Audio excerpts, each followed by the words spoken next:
Yo, what's up sa inyo lahat mga ka-dreamers? Nagbabalik tayo ulit para sa isang pangmatindihang information dahil alam niyo naman ang ka-dreamers nyo at ang kadoy-doy nyo na to is napaka-positive lang. Sabi ko sa inyo okay? Maging positive lang tayo at may mga information na maganda na darating.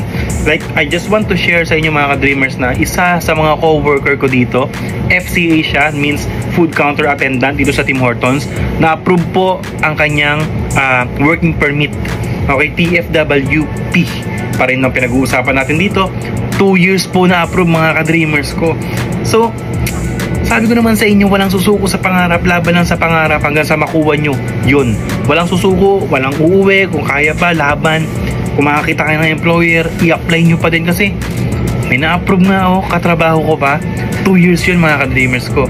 So, good news to para sa lahat. Sana huwag kayong panghinaan ng loob at lumaban kayo. Okay? Kung talagang yan yung gusto nyo at yun yung pangarap nyo. So, God bless you all mga ka-dreamers. See you on my next vlog. Peace, yo!